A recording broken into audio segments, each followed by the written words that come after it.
Hey guys, and welcome back to yet another marvelous video. Today we have something mind-blowing for cult classic fans of horror movies. You know how there are certain films that we wish would never end? Well, those are just the kind of films that if they got a remake, they might get ruined. So in today's video, we bring to you 12 cult classic films that have never received a remake because they're just that good. Their brilliance is also in the all black and white effect of the horror era. These films have managed to bring out the raw atmospheric terror through their monochrome mood, while also focusing on psychologically scarring us. In fact, each of these films has received mind-blowing reactions from the audiences, and you can't help but go back and keep rewatching them. But before we go into our explanation, we have a very small request. If you like our content, please support us by subscribing to our channel. This is a small click for you, but for us it means a lot. Thank you. Now without further ado, let us dive right in and explore the 12 black and white horror classics. Number 1. The Uninvited, 1944. First up on our list is a 1944 supernatural and psychological horror film called The Uninvited, which is based on a novel by Dorothy McCardle titled Uneasy Freehold, published in 1941. The trend of supernatural and haunted house films took over the 1940s, and this film was among the many haunted house films that received immense love from the audience. The story in the film is set in 1937 Cornwall, England. Two siblings, Roderick Fitzgerald, who's also known as Rick, and his sister Pamela, find this seaside house that has been abandoned. It was like love at first sight between them and this house, known as Windward House. But before falling in love, little did they know that this house has a history. Its previous residents were the family of the owner, Commander Beach. His granddaughter, Stella Meredith, is extremely attached to this house, even though 17 years ago her mother, Mary Meredith, died by falling off a cliff nearby. Soon, Rick and Stella get to know each other and their bond becomes quite special. The true genius of this film is revealed in the jump scares and the initial stages of supernatural activity experienced by the siblings after they started living in the house.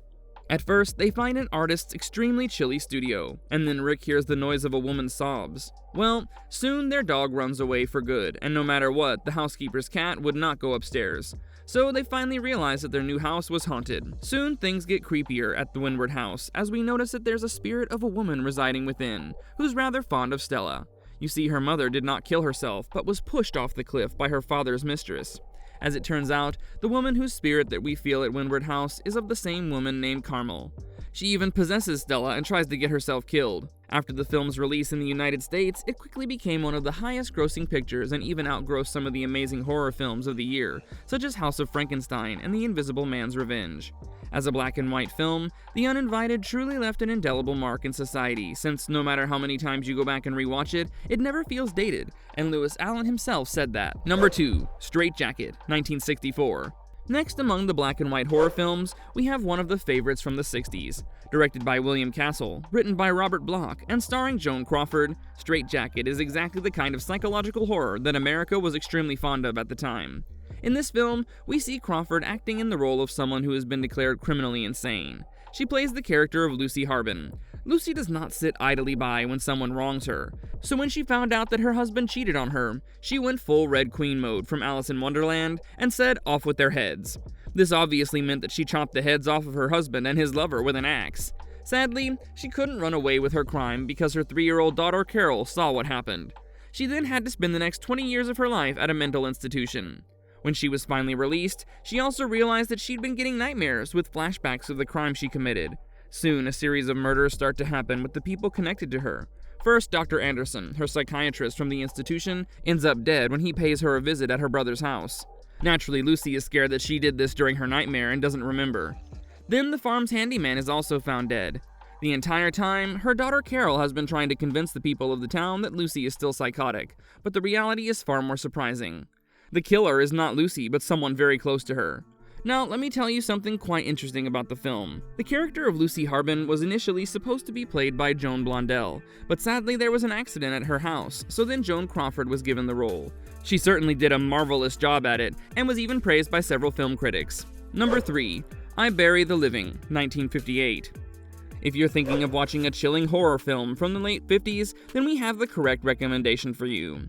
Directed by Albert Band and starring audience favorite Theodore Piquel and Richard Boone, I Bury the Living is a film that is sure to send shivers down your spine. It has death and scary cemeteries written all over it. The film begins with a man known as Robert Kraft, who's played by Richard Boone, becoming the new chairman of the board that looks after a huge cemetery known as the Immortal Hills Cemetery. This cemetery has always had a caretaker, Andy McKee, played by Theodore Bikel, who had this job for over 40 years, so he keeps a special map of the cemetery in his office. On this map, there are black pins and white pins, where black marks the graves of the dead people and white marks the graves that have been purchased but are empty. Now, one time, Robert Kraft accidentally puts a black pin on a recently purchased grave. Within a few hours, the person who bought that grave dies. Then Kraft becomes suspicious of this coincidence, so he tries to test out this theory and replaces a white pin with the black one. And what do you know? Once again, the same thing happens. That person dies. But because Kraft is still not convinced, he tries to do this several more times, and every single time, the person somehow ends up dead. Kraft then begins to think that perhaps the map and the pins have given him the power of death, and due to this, he becomes full of guilt and goes into depression. When the police start their investigation, they're also curious about this death streak, so they test out another theory. They ask Kraft to replace the pin on someone who lives in France. Soon after this, the caretaker Andy comes up to Kraft covered in dirt entirely, and guess what? It turns out he was the one doing these killings out of spite because the board forced him to retire. Now, that's what I call an amazing twist in the story. Number 4. Creature from the Black Lagoon, 1954. This film packs an amazing mixture of scientists who meet a deadly creature. On an expedition in the Great Amazon, Dr. Carl Maya and his 2 assistants discover fossilized evidence from the Devonian period between land and sea animals. What they found was a skeletal hand with webbed fingers, and trust me, it looks very creepy. Now, to continue the expedition to look for the entire skeleton, Carl goes to California to get other scientists on board, while his assistants stay back in camp. The new crew that goes back to the Amazon is Carl, his friend Dr. David Reed, David's boss Dr. Mark Williams, and David's girlfriend Kay Lawrence, who's also his colleague. What this new creature does not realize is that, while Carl is away, an aquatic humanoid from the same species suddenly appears and kills Carl's 2 assistants. Joining the crew on their tramp steamer Rita is Dr. Edwin Thompson. Unaware who killed the assistants, the team goes on an excavation to look for more fossils. And guess what they find? A downward stream of water which is apparently known as the Black Lagoon because no one ever returns from there. Of course, as expected, the scientists decide to risk it and go there to continue their exploration. What they don't know is that the creature known as Gillman, who killed the assistants, has been watching over them all this time. Eventually, the creature takes a sort of fondness toward Kay and tries to kidnap her, but gets himself caught. As the film proceeds, several encounters take place with the creature, and Mark gets brutally killed in the process. Well, this is actually not where the creature's story ends. The film receives 2 sequels, Revenge of the Creature, which was released in 1955, and then The Creature Walks Among Us in 1956. In fact, in 1982, there were talks of a remake of the first film, and even the script was completed. Unfortunately, it had to be cancelled to avoid any clashes with Jaws 3D, and due to some budgetary issues. Number 5. Them, 1954. Directed by Dr. Gordon Douglas and produced by David Weisbart, this film is actually based on an original story by George Worthington Yates. The film begins in the New Mexico desert, where 2 police officers, Sergeant Ben Peterson and Ed Blackburn, discover a young girl wandering in shock and unable to speak. When they investigate further, they find a destroyed trailer with no sign of its owners and strange footprints nearby. The officers also discover a general store that has been destroyed similarly. The interesting part here is that the owners of the store have been brutally killed, but it does not look like a robbery gone wrong. Soon, Officer Blackburn is left alone to investigate when he hears strange, high-pitched noises. And guess what? When he goes to check it out, he vanishes in thin air. Eventually, some expert assistance was sent by the US Department of Agriculture, because things might be indicating a huge bug problem. So, we meet Dr. Harold Medford, an eminent entomologist, and his daughter, Dr. Patricia Medford. Dr. Medford hypothesizes that the footprints that were found at the destroyed sites belong to giant ants, mutated by atomic testing in the area. To test the theory, they expose the young girl to the smell of formic acid, triggering her to scream "them" in terror. Shortly after this incident, the FBI agent Robert Graham, Peterson, and the Medfords finally encounter the giant ants for the first time. While they were able to kill many of them, the 2 queens managed to escape, and Dr. Medford revealed that mankind may go extinct if these queens are not killed for good. This might come as a surprise to you, but this film actually inspired a 1956 Japanese kaiju film titled Rodan. One of the most interesting facts about them, the 2 main ants were actually mechanically built to bring their monstrous and scary effects to life. And don't worry, the 2 queen ants actually end up dead by the end of the film. Number 6. Isle of the Dead, 1945. If you're a person who's a movie buff as well as extremely into arts, then you might have guessed the film that we're going to look at now. This film was released in 1945 and is actually inspired by the painting Isle of Dead by the famous Swiss symbolist painter Arnold Böcklin. Before you watch this film, be prepared with all the popcorn in the world, because once it starts, you won't be able to get up, since you'll be able to witness several deaths. The film begins in war-torn Greece, precisely the Balkan Wars of 1912. General Nicholas Ferides takes the American journalist Oliver Davis to a desolate island to visit the grave of his late wife. The island is remote and has an eerie atmosphere that sets the tone for the drama that's about to take place. On this island, Ferides and Davis meet several people: the retired Swiss archaeologist studying the island's history, Dr. Albrecht, his superstitious housekeeper, Madame Kyra, who apparently believes in the existence of Vorvalaka, a vampire-like creature from Greek folklore, a British diplomat, Mr. St. Aubin, his wife, Mrs. Mary St. Aubin, her companion, the young Thea, a rational physician, Dr. Drossas, and Andrew Robbins.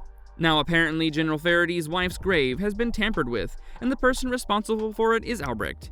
He motivated the local workers to become grave robbers. Albrecht's housekeeper Kyra does not trust Thea at all, and is convinced that she is the Vorvalaka. Soon there's an outbreak of a septicemic plague, and the first death is of Robbins. As a result, everyone is quarantined on the island. Then Mr. St. Aubin dies, and the general starts to believe in Kyra's superstition about the Vorvalaka. The climax of the film occurs when Ferides tries to kill Thea, believing it will save the rest of the group.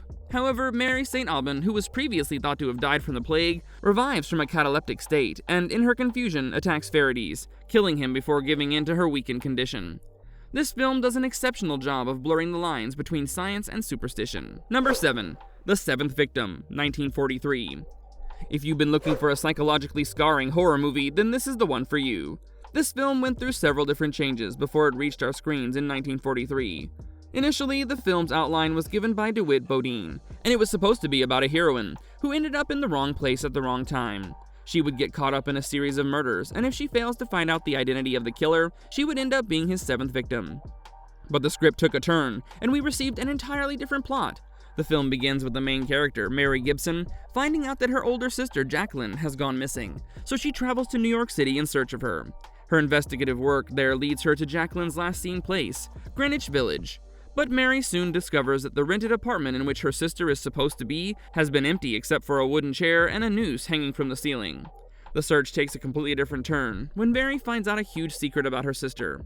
Apparently, she used to be part of a satanic cult known as the Palladists.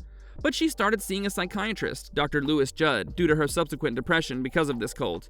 When Mary finally meets her sister for a brief moment, we find out that the cult is not very happy about Jacqueline's decision to see a psychiatrist. They consider her to be a betrayer, since she spoke about this secretive cult with an outsider, Dr. Judd. As a result, she needs to be killed. This is why Jacqueline has been in hiding. The name of the film comes from Jacqueline being labeled by the cult as their seventh victim, since the time the cult was founded. Another chilling factor is that the cult also believes in not performing acts of violence themselves, so they need to get their hands on Jacqueline and torture her enough that she ends up killing herself. A chase takes place, where the cult members send an assassin after her, but she manages to evade them and safely reaches her rented apartment. The film tragically ends with Jacqueline hanging herself. Now this is what I call a truly terrifying horror film. Number 8. The Night of the Hunter, 1955. Directed by Charles Laughton and released in 1955, The Night of the Hunter is a film which is based on the novel of the same name by Davis Grubb. And guess what? Both the film and the novel are actually based on the true story of Harry Powers, a serial killer who was hanged in 1932. In the film, his name has been changed to Harry Powell. He is a misogynist, a self-proclaimed teacher, and a serial killer around the time of the Great Depression. But the first time he goes to jail at Moundsville Penitentiary is due to the theft of a stolen car. He spends a month in jail and befriends a killer named Ben Harper, who's also a bank robber and has actually hidden away $10,000. Powell tries his level best to get the location of the money from Harper, but he's a man of his word and takes his secret to the grave with him. Eventually, when Powell is released from prison, he goes to Harper's hometown and wins everyone's hearts. He also ends up marrying Harper's widow, Willa, because he's convinced that their kids, John and Pearl, know where the money is hidden. Well, as for his new marriage, he never sleeps with Willa, so she assumes that he's been sent by the Lord to redeem her soul, and then even starts to preach with him in tent revivals. But soon the cat is out of the bag when Willa finds out that Powell has been threatening Pearl to reveal the location of the stolen money. As a result of this, Powell ends up killing her, ties her dead body to an automobile, and sinks it. Sometime later, her dead body is found by an old friend of their family, Uncle Bertie. But Bertie never ends up reporting it to the police because he thinks he'll get accused of it. Eventually, due to Powell's constant threats, the kids tell that the money is hidden inside Pearl's doll, but they're too scared to be anywhere near him, so they run away to a strong woman known as Rachel Cooper, who looks after stray kids. Powell soon does what he knows best and kills another person to reach the kids, but Rachel successfully gets him arrested. The most spine-chilling thing about this film is that during Powell's arrest, John gets a deeply tragic flashback of his father when he starts beating Powell with the doll, and all the money spills out. Number 9. Onibaba, 1964. If you know anything about Japanese horror films, then you will know that this is among the most terrifying films of the 60s. Released in 1964, Onibaba is also known as The Hole, and is directed by Kaneto Shindo. The film begins sometime in the 14th century, around the Nanboku-cho period, and after the Battle of Minatogawa. The atmosphere of civil war adds an eerie presence to the film from the start. The film is centered around an older woman and her young daughter-in-law. They're seen killing 2 soldiers and stealing their armor and weapons. They then go to a merchant named Ushi and trade their loot for some food. Soon, one of the neighbors named Hachi returns from war. The women get excited because the older woman's son and the younger woman's husband, Kishi, were sent to war along with Hachi. However, it's revealed that Kishi was killed while stealing some food. Eventually, Hachi starts seducing the younger woman, and the two begin a relationship. The older woman is scared by this since she needs her help in killing the passing soldiers and stealing their stuff for survival. But one night, the older woman is approached by a samurai who's wearing a hanya mask, a traditional Japanese no-theater mask. She ends up killing the samurai and steals his belongings, as well as the mask. Later, when she finds the younger woman on her way to meet Hachi, the older woman wears the mask and scares her away. Then she convinces the younger woman that the person in the mask is a demon who has been sent as a result of her relationship with Hachi. So she avoids him during the day and goes to his hut at night to have sex with him. But soon, Hachi is killed by a thief. The older woman reveals herself to the younger woman as the one in the mask, but is unable to prove it as the rain seems to have stuck it to her face. When the younger woman finally breaks the mask off, she sees the older woman's face has now become disfigured, just like that of the samurai. So the younger woman assumes that her mother-in-law has now entirely become a demon and runs away. Now, if you remember watching The Exorcist from 1973, you will realize that the design of the white-faced demon is similar to this mask. It's because William Friedkin was heavily inspired by it and decided to recreate it. Number 10. The Leopard Man, 1943. This film is based on the book Black Alibi by Cornell Woolrich. The Leopard Man was released in 1943 and is directed by Jacques Tourneur. The film is set in New Mexico, where a nightclub promoter, Jerry Manning, has hired a black leopard to impress a performer at his club, who's also his girlfriend, Kiki Walker. Kiki decides to use the black leopard on a leash to make a grand entrance at the club, but her rival performer, Clo-Clo, gets jealous and scares the leopard into running away. Now, on the same night, a rather strange thing happens. A local woman known as Teresa is out buying cornmeal for her family. Just then, under the bridge, she spots the leopard and runs for her life. But alas, the leopard wins and she is killed. Sometime later, another local woman known as Consuelo gets stuck inside a cemetery while visiting her father's grave. And guess what? She's later found dead, killed by the same leopard. Isn't it strange how only the women are getting killed? Well, soon, Jerry and the Native American who gave him the leopard, Charlie, start asking questions to the police as to why the leopard would do such deeds. But a museum curator known as Galbraith suspects that Charlie is the one who's been doing it. However, it's soon proved that Charlie is innocent, but apparently Clo-Clo becomes the next victim of the leopard. Charlie soon finds out that apparently his black leopard was killed about a week ago, and his fur was taken. He saw Galbraith near the area where this took place, so his suspicions grew stronger. Kiki and Jerry come up with a plan to figure out if Galbraith is in fact the serial killer. Kiki goes with him alone in the dark, and Galbraith gets caught trying to attack her. He then reveals to everyone that he was inspired by the way the leopard killed Teresa and decided to continue his name. Now that's the most twisted serial killer tale I've ever come across. The Leopard Man has time and again been labeled as one of the cult classics when it comes to horror films, and rightfully so. Number 11. Black Sunday, 1960. La Maschera del Demonio, which is literally translated as The Mask of the Demon, is an Italian horror film which was released in 1960 and directed by Mario Bava. It's slightly based on the short story titled V by Nikolai Gogol. The film begins in the 1630s and takes place in Moldavia. Princess Asa Vaida is a vampire and a witch, and so is her lover Javotic. Now let me remind you that this is happening at a time when witches were burned at the stake, so naturally, bronze masks with spikes are embedded into their faces, and they're about to be burned but get saved by a storm. They end up being buried at the Vaida castle. Now, around 2 centuries later, we meet Dr. Koma Kruvayan and Dr. Andrei Gorobek, who have made a pit stop at Moldavia. They come across Asa's tomb, and Kruvayan accidentally cuts himself with shattered glass, and some of his blood spills on the tomb. They soon meet Katia Vaida, the supposed reincarnate of Asa, who reveals that the Vaida castle is probably haunted. Now, while the doctors are back at their hotel, Kruvayan's spilt blood has managed to bring Asa back to life, but she's not whole in her flesh. She's also telepathically managed to bring back Yavutich. Eventually, Asa hypnotizes Kruvayan and makes him her slave. She basically wants him to do the dirty work for her and get rid of the crucifix around Katya's neck, because the only way Asa can regain her flesh is by draining the life force of Katya, since she's the physical reincarnation of Asa. But her plan eventually fails due to the help of Konstantin, Katya's brother, and Gorobek.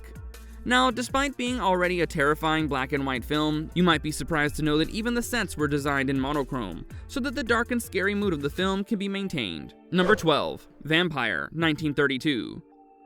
Vampyr, The Dream of Alan Gray is a German Gothic horror film directed by Karl Theodor Dreyer, and was released in 1932.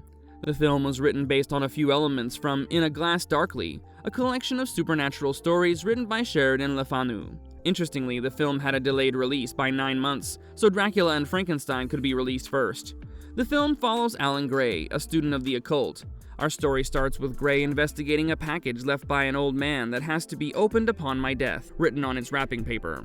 He sees the shadow of a soldier reunite with his body when he follows him, and he also encounters an old woman and an old man with a mustache. As he keeps following these shadows, Gray reaches a manor house and sees the man who gave him the package, the lord of the manor, getting shot by the soldier's shadow. The lord has 2 daughters, Giselle, who is present during his death, and Leon, who is very ill. Gray proceeds to open the package, which turns out to be a book about vampires. Giselle, on the other hand, follows Leon, and she finds herself unconscious with fresh bite marks on her. The village doctor is then called, and he turns out to be the man with a mustache from the factory. Gray agrees to donate his blood when Leon needs a transfusion. With all this happening, the servant discovers the book and learns that a vampire can be defeated by driving an iron bar through the heart after opening its grave at dawn. Now, that's the first time I heard of such a unique way. When Gray stops Leon from drinking poison given by the doctor, he flees, kidnapping Giselle. Gray has a weird out-of-body experience where he sees himself dead and sealed in a coffin, about to be buried. He also sees the servant going to Marguerite Chopin's grave, a woman who's suspected of being behind the previous epidemic, which took place in the village. They drive a metal bar through her heart, and the vampire curse is lifted, and Leon suddenly recovers. The Lord's ghost suddenly appears, and he causes the soldier to fall to his death, and the doctor to run away. He's found by the servant, who with the aid of an unseen force locks the doctor in a mill and activates the machinery, which fills it with flour, suffocating and killing him. Gray, on the other hand, uses the information he gains from his out-of-body experience to find Giselle. The film ends with Gray and Giselle finding themselves in a clearing after crossing a foggy river. This movie first premiered in Germany with a negative reception from the audience. After a few edits, it had a mixed reception in France, but modern critics have been praising this film for its disorienting atmosphere and effects. Marvelous verdict. Well guys, with that, we've come to the end of yet another marvelous video. If I've learned one thing from these 12 mind-blowing horror classics, it's that no matter what happens, when there's a creature lurking in the shadows, it's sure to get a hold of you if it really wants to. Be it the aquatic creature from the Black Lagoon, or a bunch of people who have formed a satanic cult, their hearts are pure evil, and they have proven themselves worthy enough to receive the title of being cult classics. But make sure not to make the mistake that I did by watching these black and white horror films back to back. Otherwise, the world of colors will start to look a bit too abnormal to you. So what are some of the things that were your favorite about these films? Is there any particular film that you love the most? How would you rate them on a scale of 12 on the cult classic meter? And what other things in the world of horror do you want us to explore? Let us know about it in the comments down below, and if you like this video, don't forget to hit that like and subscribe button on your way out. It means the world to us when you help us grow. Until next time guys, it's goodbye, have a good one.